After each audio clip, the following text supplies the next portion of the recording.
Bonjour à tous et bienvenue sur la chaîne Sophia Vora. Aujourd'hui, nous allons parler des caricatures et estampes satiriques qui ont visé le roi Louis XIV au XVIIe siècle. Et le moins que l'on puisse dire, c'est qu'elles ont été particulièrement nombreuses. Alors qu'elle avait été légalisée en 1629 par le cardinal Richelieu, ministre du roi Louis XIII, la caricature demeure inexistante sous Louis XIV, fils de ce dernier arrivé au pouvoir en 1643. Celui que l'on surnomme le roi Soleil, dont le règne de 72 ans en fait l'un des plus longs de l'histoire de France, pratique alors la censure et contrôle scrupuleusement toutes les formes de production de son époque. Malheureusement pour lui, il reste impuissant à museler les puissances étrangères qui ne se dispensent en rien de le représenter. Car autant le jeune et puissant Louis XIV n'avait trouvé contre lui aucun ennemi qui pût rien redire à son prestige, autant le vieux Louis XIV sera attaqué de toutes parts à la fin de son règne, une fois la cinquantaine passée.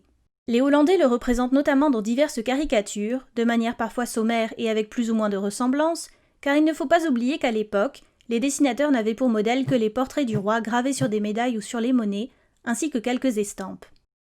L'un des dessinateurs les plus virulents et productifs à l'encontre de Louis XIV est Romain de Hoogh, un graveur et caricaturiste néerlandais, qui se fait un malin plaisir à représenter le roi de manière satirique. Il va morfler le vieux. Dès 1689, il ridiculise le roi dans une caricature intitulée « Arlequin sur l'hippogriffe à la croisade lojoliste ».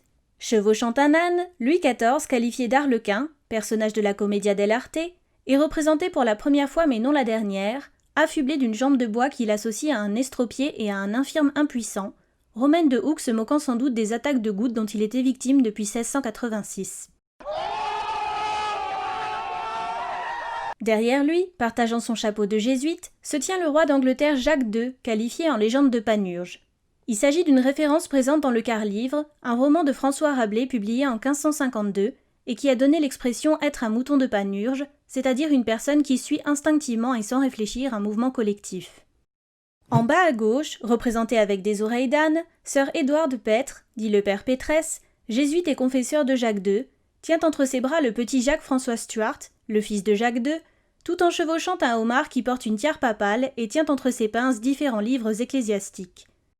En face de lui, le cardinal Fürstenberg, que nous aurons l'occasion d'évoquer d'ici quelques minutes, se trouve dans une piètre situation, accroché au dos d'une tortue alors qu'il est tombé dans le Rhin. Derrière lui, le grand dauphin, fils aîné de Louis XIV et de Marie-Thérèse d'Autriche, est retranché dans un véhicule à roues tracté par une grenouille. Cette caricature fait référence aux campagnes menées par les deux rois contre les protestants, qui entraînèrent l'épisode de la fuite du roi d'Angleterre hors de son propre pays en 1689. Jacques II s'était en effet rendu très impopulaire auprès de l'élite religieuse et de l'aristocratie anglaise à cause de son catholicisme et de sa politique pro-française. Lorsqu'il accède au pouvoir en 1685, à l'âge de 52 ans et après la mort de son frère Charles II, il est alors marié depuis 1673 avec Marie de Modène, sa seconde épouse, qui donne naissance à leur fils nommé Jacques-François Stuart en 1688. Le couple, converti au catholicisme, souhaite voir ce dernier devenir l'héritier du royaume, au détriment de Marie de Stuart, la fille de Jacques II, qui était née de son premier mariage. Voyant que Marie est sur le point d'être évincée de la succession et que l'arrivée au pouvoir du fils du roi laisse présager l'avènement d'une dynastie catholique, les nobles anglais, suivant l'opinion majoritairement protestante, décident de contrecarrer ce plan. Ils font appel au protestant Guillaume III d'Orange, l'époux de Marie, ce dernier débarquant en Angleterre à la tête d'une armée hollandaise. Ayant perdu tous ses soutiens, Jacques II est donc contraint de se réfugier en France auprès de son cousin Louis XIV. Le Parlement considérant sa fuite comme une abdication, il décide alors de donner la couronne à Marie II et à son époux. Dans une seconde caricature, publiée en 1689 et intitulée « Les monarches tombants », Romain de Hoogh représente à nouveau l'événement de la fuite désastreuse du roi, montrant le clergé catholique s'enfuyant de la ville de Heidelberg, tandis que Guillaume III est acclamé par la foule. Le caricaturiste n'hésite pas cette fois-ci à user d'idées graveleuses, recourant à la scatologie pour mieux critiquer le roi de France et celui d'Angleterre. À droite, on peut en effet discerner Louis XIV, assis pantalon baissé sur un globe terrestre, en train de recevoir un lavement administré par un Hollandais muni d'un clister. Coucou. De l'autre côté, Jacques II, sa femme et leur fils sont dessinés en train de chuter d'une licorne, créature imaginaire présente dans les armoiries d'Angleterre. Cette dernière piétine ici les décrets du Concile de Trente, reconnu par l'Église catholique au XVIe siècle, et qui visait à lutter contre les idées protestantes. Elle attaque également de sa corne des hiboux déguisés en moines et un serpent portant un bonnet jésuite, en profitant au passage pour déféquer sur un moine qui gît sur le sol.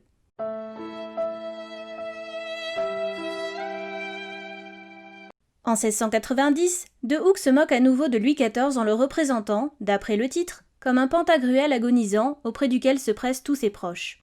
Le caricaturiste fait appel à un autre roman de François Rabelais, publié en 1552, et qui raconte les aventures d'un géant glouton et insatiable, cette référence soulignant l'appétit vorace du roi de France, amateur de bonne chère mais également très ambitieux en matière de conquête territoriale. Cette image est censée représenter la réaction de Louis XIV après qu'il ait appris que la nouvelle de la mort de Guillaume III n'était qu'une fausse rumeur. Un diable s'occupe de le réconforter avec une coupe, lui chuchotant à l'oreille, tandis que Jacques II fond en larmes à sa droite. De l'autre côté, vêtue en habit de nonne, Madame Louise de La Vallière, première maîtresse officielle du roi, tourne son regard vers l'archevêque Le Tellier, sur lequel nous reviendrons plus tard, et qui est surnommé ici le gros cochon mitré. Au pied du lit royal, les trois autres maîtresses de Louis XIV le pleurent, à savoir Madame Fontange à gauche, Madame de Maintenon au milieu et Madame de Montespan à droite. Auprès d'elle, le marquis de Louvois, sur lequel nous allons également revenir, s'appuie sur une pile de sacs remplis d'argent. Derrière lui, quelques généraux français brandissent une grenade, une hache et une torche à la vue de Guillaume III, qui débarque sur son cheval. Le caricaturiste n'oublie pas non plus le père Pétresse, représenté à l'extrême gauche de l'image, apeuré par la situation, recroquevillé sur lui-même et occupé à réciter son chapelet. En 1691, un ouvrage intitulé « Les héros de la Ligue » ou la procession monacale conduite par Louis XIV pour la conversion des protestants de son royaume est publié à Paris après l'avoir été précédemment en Hollande. Il contient 24 portraits satiriques gravés à la manière noire, chacun représentant un partisan de la répression menée par Louis XIV contre les protestants. Attribuées aux graveurs néerlandais Jacob Gaulle et Cornelis Duzard, ces caricatures respectent plus ou moins bien les attributs physiques de ceux qu'ils prennent pour modèle. Tous les dessins sont accompagnés d'un titre et d'un quatrain, le volume se clôturant sur un sonnet vengeur de la part des réfugiés, adressé en réponse à leurs persécuteurs. La première caricature est consacrée au roi de France Louis XIV, représenté en moine dont le visage est figuré par un soleil qui est son symbole, tandis qu'il brandit une torche enflammée. Le quatrain indique ainsi que le roi éclaire l'hérétique et chasse tous les brouillards de Calvin afin de cacher sa fine politique. Il s'agit d'une référence à l'édit de Fontainebleau qui, signé par Louis XIV le 18 octobre 1685, vient révoquer l'édit de Nantes promulgué par son grand-père Henri IV en 1598. En effet, l'acte interdit l'existence du culte protestant en France, ce qui engendre un exode des protestants, persécutés de toutes parts. De même que Louis XIV, tous ceux accusés d'avoir joué, de près comme de loin, un rôle dans la révocation de l'édit de Nantes et dans la répression des protestants, figurent dans l'ouvrage affublé de l'habit monacal. On trouve tout d'abord le roi Jacques II d'Angleterre et son confesseur le père Pétresse, qualifiés en légende d'hommes de grande entreprise et de peu de succès. Le roi est ici surnommé le roi Jacques des Loges, en référence à l'expression « prendre Jacques des Loges », qui signifiait tout simplement déloger, ceci en raison de sa fuite du royaume d'Angleterre. De même que ses deux opposants au protestantisme, on trouve dans l'ouvrage plusieurs hommes d'église qui gravitent autour de Louis XIV. C'est le cas par exemple du père Lachaise, de son vrai nom François d'Aix de Lachaise, un prêtre jésuite resté dans les mémoires pour avoir donné son nom au plus grand et célèbre cimetière de Paris, mais qui a surtout été le confesseur de Louis XIV, et ce durant 34 ans. À l'instar du père Lachaise, Louis Mainbourg, grand historien lorrain, est qualifié de jésuite défroqué ayant écrit des mensonges afin de devenir un grand seigneur. Cet homme qui défend publiquement le roi dans les querelles qui l'opposent au pape Innocent XI a été expulsé en 1681 de l'ordre des jésuites par le pape lui-même, Louis XIV lui ayant alors octroyé une pension, ainsi que le droit de résider à l'abbaye Saint-Victor de Paris. De même que lui, l'homme d'église et écrivain Jacques-Bénigne Bossuet, désigné en légende comme le secrétaire du Conseil de la Sainte Ligue, est le précepteur des 1670 du dauphin Louis de France, fils du roi Louis XIV et de Marie-Thérèse. En 1671, il est élu membre de l'Académie française, avant que l'éducation du dauphin ne s'achève en 1681 et qu'il ne soit nommé évêque de Meaux. Surnommé l'Aigle de Meaux, il s'adonne alors à l'écriture d'ouvrages divers, dont celui anti-protestant de l'histoire des variations des églises protestantes, qu'il publie en 1688. Une autre caricature nous montre Paul Pélisson, un homme de lettres issu d'une famille protestante, qui était secrétaire de l'homme d'État Nicolas Fouquet, jusqu'à son arrestation par Louis XIV pour malversation. Après un emprisonnement à la Bastille entre 1661 et 1666, Pélisson devient historiographe du roi. Mais c'est surtout à la suite de son abjuration en 1670, c'est-à-dire au moment de sa renonciation au protestantisme, qu'il obtient des bénéfices ecclésiastiques tels que le poste d'abbé de Cluny. La légende satirique l'accuse donc d'avoir laissé sa religion pour avancer ses affaires. Un dernier homme d'église présent dans l'ouvrage est le déjà rencontré Guillaume Aigon de Fürstenberg. Ce dernier commence sa carrière comme soldat au service de la France avant de devenir évêque de Metz. Agent actif de Louis XIV en Allemagne, il est enlevé sur ordre de Léopold Ier pour avoir trahi sa patrie. Ce dernier le fait emprisonner à Vienne en 1674, puis le condamne à mort, mais l'intervention du pape le sauve. Une fois libéré en 1679, il succède à son frère en tant qu'évêque de Strasbourg en 1682, reçoit ensuite le titre de cardinal, puis devient abbé en 1668.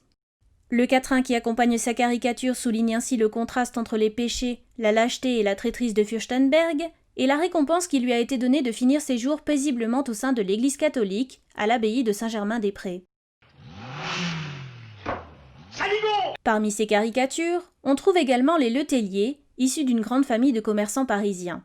Sur le conseil de Mazarin, Michel Le Tellier est nommé secrétaire d'État de la guerre en 1643 par un Louis XIV qui n'a même pas encore 5 ans.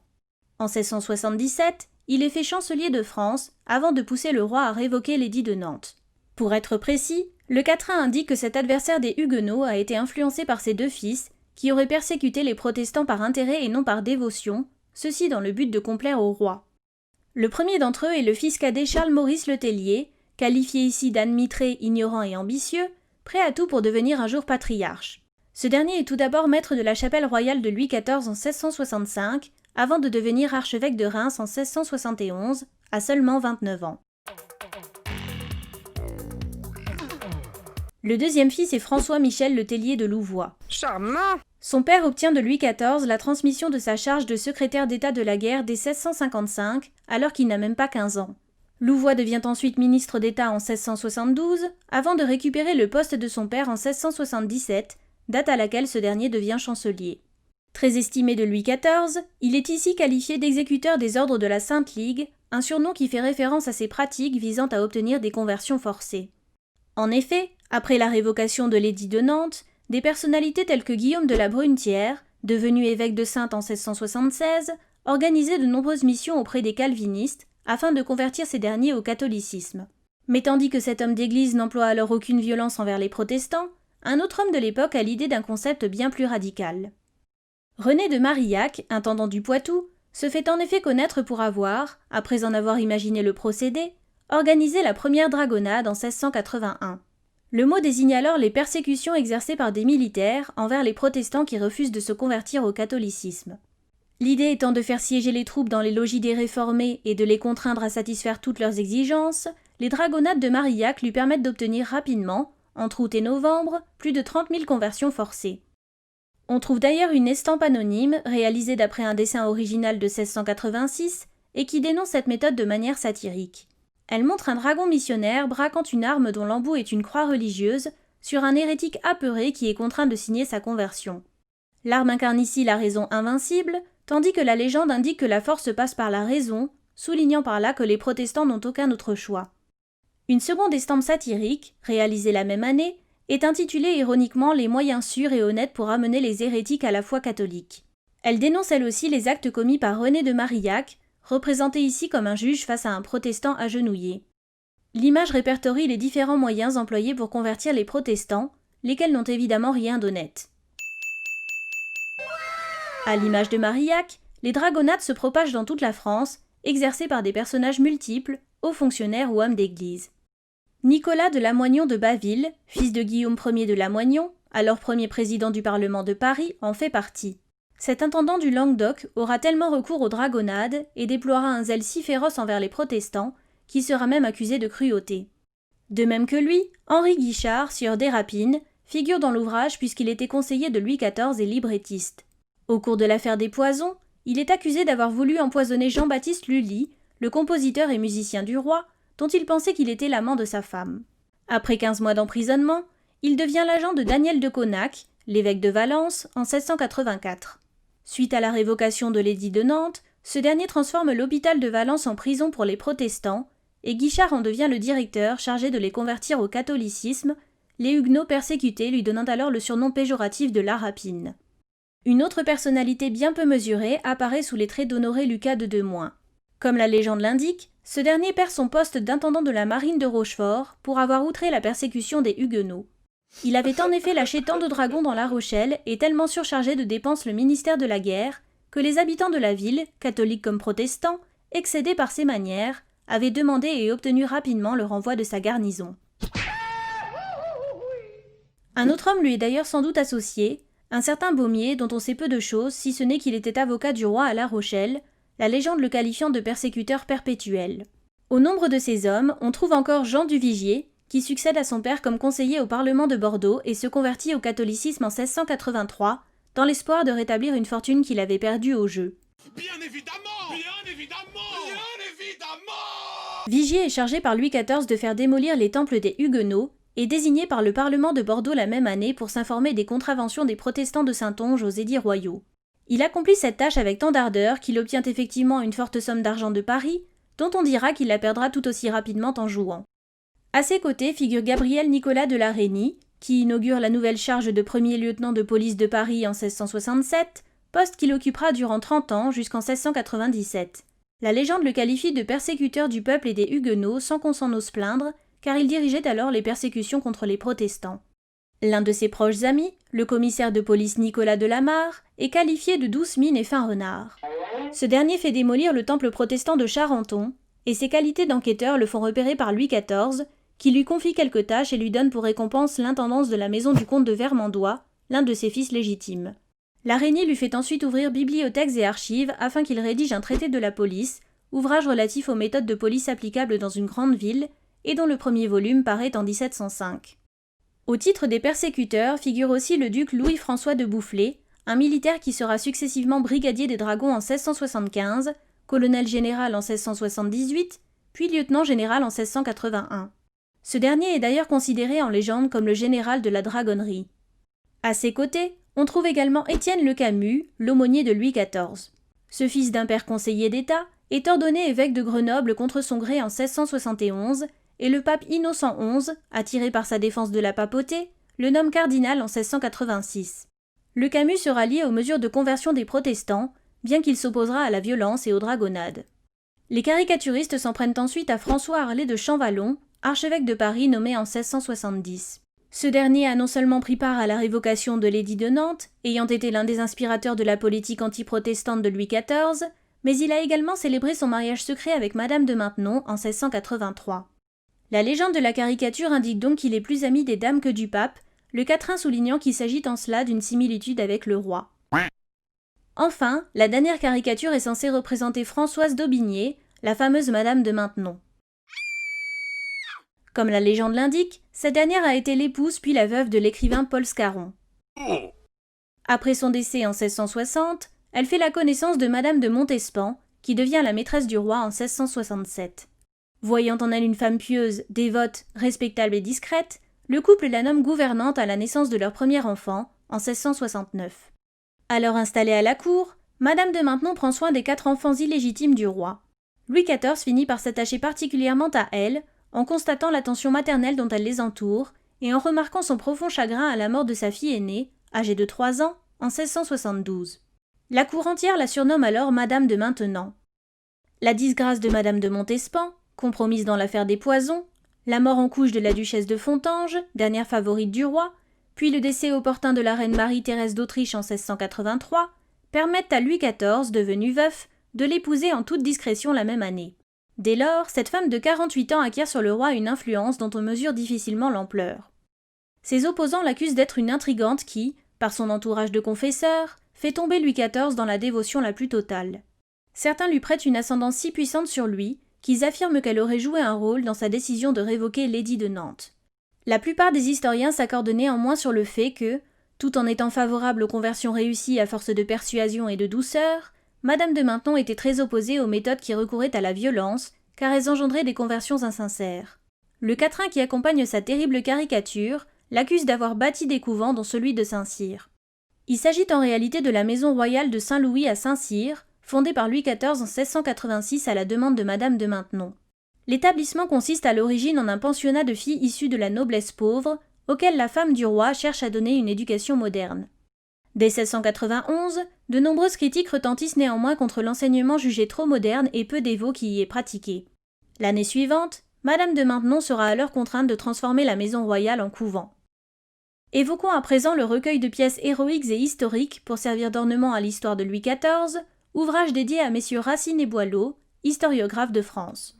Il contient un regroupement d'estampes satiriques dirigées contre Louis XIV et Jacques II, les textes étant inscrits en français, en néerlandais et même parfois traduits en allemand. La première page indique que l'ouvrage aurait été publié en 1693, mais certaines caricatures sont clairement relatives à des événements postérieurs à cette date. On peut donc tout simplement supposer que le recueil s'est enrichi progressivement et au fil des années. L'abbé de Saint-Léger, un bibliographe français du XVIIIe siècle, attribue sa possession initiale au baron autrichien François-Ignace de Puechemec, qui, l'ayant apporté de Belgique en France, en aurait été saisi et considéré comme l'auteur et le graveur. Il aurait alors été emprisonné à la Bastille en 1702, pour ce motif et pour celui d'espionnage au profit de l'Autriche. Une première caricature figurant dans l'ouvrage, datant de 1692 et intitulée Crieur François, représente à nouveau Louis XIV revêtu d'un manteau à fleurs de lys, affublé d'une jambe de bois handicapante et d'une béquille symbolisant son impuissance. Muni d'une cloche, lunettes de vue posées sur le nez et tenant dans sa main une liste de navires perdus, il est dessiné en crieur de ville dont la fonction est d'annoncer sa propre défaite face aux Britanniques et aux Néerlandais au cours de la bataille navale de La Hougue qui a eu lieu en 1692. Cette dernière est l'une des batailles de la guerre de la Ligue d'Augsbourg, guerre qui s'étend de 1688 à 1697. Elle a opposé Louis XIV, allié à l'Empire ottoman et qui souhaitait aider son cousin Jacques II à récupérer le trône d'Angleterre, à la Ligue d'Augsbourg menée entre autres par Guillaume III, par l'empereur des Romains Léopold Ier et par le roi d'Espagne Charles II. Une seconde caricature, datant de la même année et intitulée Le Crieur de Versailles, montre à nouveau Louis XIV muni de sa clochette et exerçant le même rôle de crieur. En arrière-plan, ses navires détruits sombrent toujours, rappelant à nouveau sa défaite, tandis que le chien qui le reniflait auparavant est à présent occupé à grogner sur lui. Le texte qui accompagne l'image est le même que celui de l'estampe précédente, mais une phrase a été ajoutée à côté de la tête du roi, lui faisant déclamer ironiquement, je cite, « Ceux qui pourront faire entrer dans les ports de France quelques-uns des vaisseaux dénommés dans la liste ci-dessous auront 100 000 francs de récompense pour chaque vaisseau. » Une caricature de 1693, intitulée L'habit usurpé, représente, comme l'indique le texte qui l'accompagne, un Louis XIV bouffi d'orgueil, qui de fureur écume, commence à rendre gorge, et ressemble à un oiseau que la force obligea de rendre à ses voisins tout ce qu'il avait pris, jusqu'à la moindre plume. À la manière d'Archimboldo, l'habit de l'ambitieux Louis XIV est donc constitué des différentes villes et des nombreux territoires qu'il a conquis afin d'étendre son pouvoir, les parties blanches représentant ce qu'il a été contraint de restituer, après avoir perdu plusieurs batailles face à Guillaume III. Le titre évoque bien l'idée que le roi ne dispose de son pouvoir que par l'apparence, qui n'est rien sans son habit, tandis que l'image constitue une parodie des portraits monarchiques traditionnels, le roi siégeant sur son trône et posant la main non pas sur sa couronne, mais sur une ville. La même année, une caricature intitulée La retraite de Louis XIV avec son sérail le montre cette fois-ci au sommet d'une montagne, muni de baguettes et d'un tambour, suivi par une multitude de dames de la cour, tandis que son armée décampe. Le titre fait référence au retour inattendu du roi à Versailles le 12 juin 1693, après qu'il soit tombé malade et ait quitté la ville de Namur, ayant abandonné l'idée d'attaquer la ville de Liège et s'étant résolu à ne plus reprendre le commandement de son armée.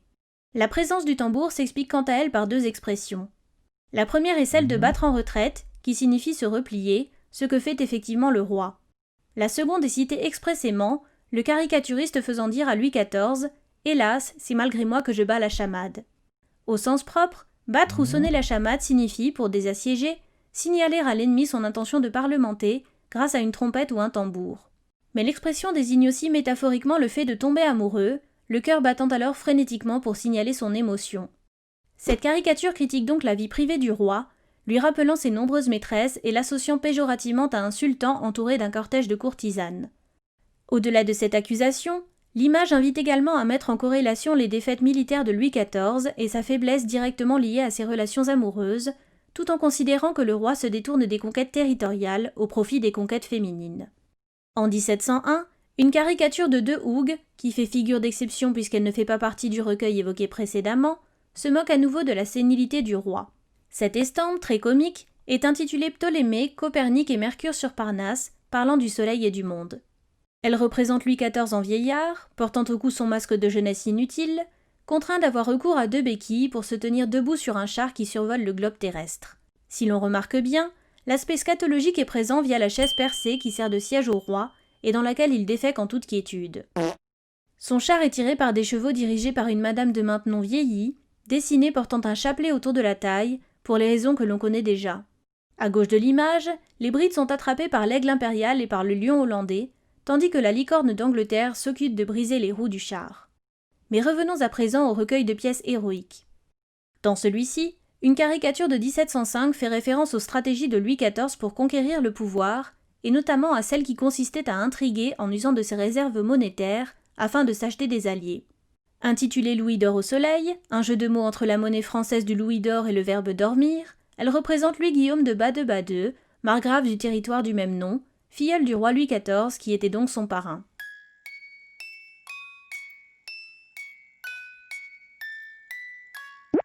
Sur cette estampe, il porte un médaillon gravé à l'effigie de Louis XIV et d'or paisiblement éclairé par les rayons du soleil qui symbolisent le roi, assoupi par les présents qu'il lui a faits. Le dessin accuse en effet le roi Soleil d'avoir acheté la neutralité de Louis de Bade, ou du moins sa mollesse et son manque de zèle à la guerre, ce que figurent des ballotins accrochés au mur et des sacs remplis de monnaie émanant de toute l'Europe. On trouve ainsi des ducats d'Allemagne, des guinées d'Angleterre, des doublons d'Espagne et des louis d'or de France. Le texte en rime qui accompagne la caricature fait dire à Louis de Bade « Tout le crime qu'on m'impose, c'est que le soleil m'endort, et que les seuls louis d'or, qui font tout remuer, font que je me repose. Le bien qui vient en dormant est une agréable chose, n'est-il pas vrai, toi qui causes, n'en ferais-tu pas autant ?» Pour affermir encore ce propos, une scène de bataille est dessinée sur la nappe, rappelant les victimes de guerre. Difficile de savoir si Louis-Guillaume de Bade était oui ou non corrompu, sachant que ce fin stratège était général de corps d'armée de toutes les troupes impériales de l'empereur Léopold Ier. Il s'était illustré dans de nombreuses batailles, parvenant à assiéger la forteresse de Landau en 1702, contraignant les troupes françaises à abandonner au bout de 4 mois. Au cours de la bataille de Friedlingen, qu'il avait à nouveau opposée à l'armée française le 14 octobre 1702, il avait contenu l'assaut des troupes de Louis XIV, empêchant la jonction des Français et de leurs alliés bavarois. Cette victoire était néanmoins contestable, car malgré les lourdes pertes du côté français, de nombreux villages du Rhin avaient souffert. Le succès en demi-teinte de cette opération est peut-être à l'origine des caricatures qui le prennent pour cible, et qui omettent pourtant le fait que Louis de Bade sera bel et bien blessé le 13 août 1704 à la bataille de Blenheim, qui se soldera par la victoire des Alliés, et qu'il mourra en 1707 des suites de ses blessures. Bien que l'accusation de corruption ne soit pas prouvée, elle semble avoir eu un écho auprès des caricaturistes de l'époque, car une variante de l'image, cette fois-ci d'origine hollandaise, a également circulé en 1705. Louis-Guillaume de Bade est toujours représenté en train de dormir, cette fois-ci accoudé à une table, les nouveaux louis d'or offerts par Louis XIV étant là encore posés devant lui. Il en manque une. Sur la table, la phrase « louis d'or près de ces louis d'or » est inscrite, et le texte a été modifié, remplacé par un autre court poème que l'on fait déclamer à Louis-Guillaume de Bade, et dont voici les premiers vers. Le grand Turc autrefois a senti mes bravades, le Turc de l'Occident, mon présent camarade, me fournit des trésors sans combat ni péril. Partant, je puis braver des 3 parts que le fil. Les maux qu'ici je sens au bain sont réparables, par des bons louis d'or en tous lieux adorables. Les alliés m'ont bien payé pour mon combat, mais trahir me vaut plus que faire le soldat. Ce poème rappelle les exploits passés de Louis de Bade contre les Turcs et compare Louis XIV à un Turc d'Occident qui corrompt les princes allemands. Une seconde estampe de 1705, cette fois-ci présente dans le recueil, fait encore ressurgir l'accusation de corruption du roi. Elle montre Louis-Guillaume de Bade, assis à gauche à une table soutenue par l'aigle impérial, tandis que Louis XIV apparaît à ses côtés comme un essayeur de pièces, sous le masque et le costume d'arlequin. En effet, Louis-Guillaume de Bade est occupé à faire la revue de ses troupes, c'est-à-dire à peser ses nouveaux louis d'or, dont la légende indique qu'ils sont tous ou trop légers ou faux. Il est ici qualifié de Louis le Petit pour accentuer sa faiblesse face à Louis XIV, qui le contrôle par l'argent et que l'on surnommait Louis le Grand. À ce sobriquet dénigrant s'ajoute une inscription satirique qui indique « Mon nom doit ressembler à mes actes ». Au-delà de la corruption exercée par le roi, cette caricature critiquait la manière dont Louis XIV entretenait ses armées, ayant recours à des manipulations monétaires et à des levées d'impôts dans les territoires conquis. Dans le recueil, on trouve encore plusieurs caricatures datant de l'année 1706 qui évoquent la guerre de succession d'Espagne, un conflit qui oppose plusieurs puissances européennes entre 1701 et 1714. L'enjeu en est alors la succession au trône d'Espagne, qui découle du décès de Charles II, dernier Habsbourg espagnol, mort sans descendance le 1er novembre 1700. Dans son testament, ce dernier désignait Philippe V, duc d'Anjou, comme héritier, à savoir le petit-fils de Louis XIV. C'est donc lui que le roi de France présente à la cour et proclame roi d'Espagne, l'avantage étant que l'Espagne devenait définitivement l'allié de la France, ce que les autres puissances voyaient d'un très mauvais œil et prenaient pour une provocation. Le 15 mai 1702, l'Angleterre, les Provinces-Unies et l'Autriche déclarent donc la guerre à la France, rapidement suivie par le Saint-Empire romain. De son côté, l'empereur des Romains Léopold Ier, renonçant à la couronne d'Espagne pour lui et son fils aîné, la revendique pour son fils cadet Charles de Habsbourg. Ce dernier est donc reconnu roi d'Espagne en 1703 et tente de récupérer son royaume dès 1704, aidé par les armées des autres puissances. En 1706, une caricature intitulée « Pronostication de l'éclipse du soleil » représente une réunion fictive entre le roi Louis XIV à droite, son petit-fils Philippe V duc d'Anjou et Madame de Maintenon. Le titre fait référence à l'éclipse de soleil qui a eu lieu le 12 mai 1706, événement que l'on détourne ici contre le roi Soleil, le fameux astre étant son emblème. Cette caricature annonce ainsi sa disparition prochaine, lui prédisant un avenir funeste. L'image fait référence à la situation délicate dans laquelle se trouve Philippe V, après que les Alliés soient finalement parvenus à prendre Barcelone en octobre 1705, mais que Charles III de Habsbourg en ait fait la capitale de son gouvernement. Philippe V décrète alors le siège de la ville, mais les troupes françaises sont contraintes de renoncer après l'arrivée de la flotte anglaise, menée par le duc de Petersborough. Les Français fuient dans la nuit du 10 au 11 mai, la caricature mettant donc en corrélation l'éclipse de soleil du 12 mai et la déchéance annoncée du roi après le retrait de ses troupes, événement qui avait eu lieu le même jour. Elle montre ainsi le petit-fils agenouillé auprès de sa couronne et disant à Louis XIV « Grand-père, permettez-moi de retourner en France, car les grands d'Espagne sont méchants comme la peste et ont déjà proclamé Charles pour leur roi. » De son côté, Madame de Maintenon essuie ses larmes tout en plaidant en faveur de la paix, tendant un blanc signé qui permettrait aux ennemis de rédiger des articles de paix. Le caricaturiste lui prête d'ailleurs le jeu de mots « nous maintenons par conseil bon ». En face d'eux, Louis XIV, décrit ironiquement comme un grand-père plein de misère, rejette vivement leur demande. Au-dessus de sa tête, sa devise latine « nec pluribus impar », que l'on pourrait traduire par « à nul autre pareil », a été détournée en « nunc pluribus impar », qui pourrait se traduire par « maintenant inférieur aux autres ». Sous son bras est inscrit un adage latin qui signifie « funeste présage si l'astre du jour fait défaut au grand roi soleil », tandis qu'au-dessus de son genou, on peut lire la phrase « Le testament je jette au feu », qui me sert d'un sinistre jeu, une référence au testament du roi Charles II représenté en train de brûler à ses pieds, les Alliés soulignant par là qu'ils souhaitent voir la France abandonner le combat. Sur ce testament, on trouve d'ailleurs l'inscription Van Portocarrero 1700, une référence au cardinal espagnol Luis Manuel Fernandez de Portocarrero, qui en avait inspiré les termes au roi d'Espagne et que l'on retrouvera dans la dernière caricature de cette vidéo. Une autre caricature de 1706, intitulée « Toute la cour de France en alarme », donne une vision encore plus explicite de la chute du roi. Faisant toujours référence à l'éclipse du 12 mai et au retrait des troupes françaises du siège de Barcelone, l'image montre un Louis XIV qualifié de tyran effondré sur le sol, devant sa famille, ses proches et les gens de sa cour. À l'extrême gauche, l'air hagard, on trouve le duc François de Neufville de Villeroy, un militaire auquel Louis XIV avait confié les troupes françaises et qui se révèle incapable de les diriger, toute sa carrière ayant été une accumulation de désastres. Merci, de rien. Au revoir, messieurs, dames. À ses côtés se trouve Madame de Maintenon, représentée comme une vieille femme fatiguée qui arbore un habit religieux, ainsi que, levant ses bras de désespoir, le comte de Toulouse, dernier enfant que Louis XIV a eu avec sa maîtresse, la marquise de Montespan, probablement représentée derrière lui. Légitimé par son père, ce dernier avait en effet été chargé de défendre la Sicile. Les deux hommes suivants sont plus difficiles à distinguer. Le premier pourrait être René III de Froulay, comte de Tessé, nommé maréchal de France en 1703 puis général en chef des armées d'Espagne l'année suivante. En 1706, il participe en effet au siège de Barcelone, son repli le 12 mai lui valant un blâme du ministère et la perte de son commandement. Devant lui, un autre personnage brandit une sorte de bâton. Il pourrait s'agir de Jacques Ier Fitz-James, duc de Berwick, l'un des 4 fils du roi destitué Jacques II. Ce dernier était un militaire qui fit tout pour replacer son père sur le trône d'Angleterre, se mettant au service de la France et de Philippe V au cours de la guerre d'Espagne. À sa gauche, on trouve le peu reconnaissable grand dauphin Louis de France, fils aîné de Louis XIV et père de Philippe V, dont la légende indique qu'il est souriant car c'est son tour de régner. Enfin, au premier plan, on reconnaît le père Lachaise, qui se précipite au chevet du roi, lequel est également entouré de 2 femmes censées représenter ses maîtresses. Cette caricature sera imitée la même année par le flamand Philibert Boutats le Jeune. Intitulé Vacarme au Trianon, l'image représente également Louis XIV, effondré auprès de ses proches qui le pleurent. Face à lui, le père Lachaise est représenté à la même place que sur la caricature précédente, non plus pour pleurer le roi, mais pour s'emparer de son sceptre et de quelques-unes de ses pièces tombées au sol. Au-dessus d'eux, de gauche à droite, se trouvent les 3 maîtresses de Louis XIV, Madame de Maintenon, Madame de Montespan et Louise de la Vallière, en habit de religieuse. À leur côté, le maréchal Tessé est déguisé en mendiant aveugle, tenant sa béquille et tendant une lettre.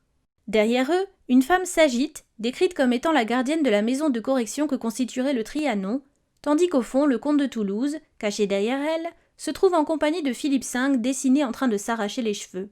Il est mort! Allez!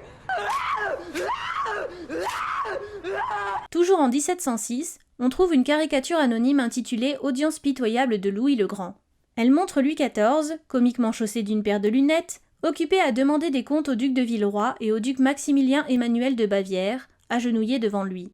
Le roi les accuse tous les deux d'être de lâches poltrons et de lui avoir promis la victoire quand ils ne lui ont amené que la défaite. Villeroy et son acolyte s'excusent d'avoir perdu la bataille, mais rejettent tous deux la faute sur leurs canailles de soldats qui ont tous déserté. Le roi, malgré leurs actes, leur offre pardon et grâce, et tous trois sont à nouveau prêts à combattre leurs ennemis. Cette caricature fait référence aux défaites successives de la France face au duc de Marlborough, le général anglais qui commandait les forces britanniques. Le 13 août 1704, ce dernier avait remporté la bataille de Blenheim face à Maximilien Emmanuel de Bavière, avant de vaincre Villeroy au cours de la bataille de Ramillies, livrée le 23 mai 1706 en Belgique. En effet, ayant méprisé l'avis de ses généraux, Villeroy eut subi de plein fouet une écrasante défaite, laquelle aura pour conséquence l'abandon de plus de 12 places du Brabant et de la Flandre.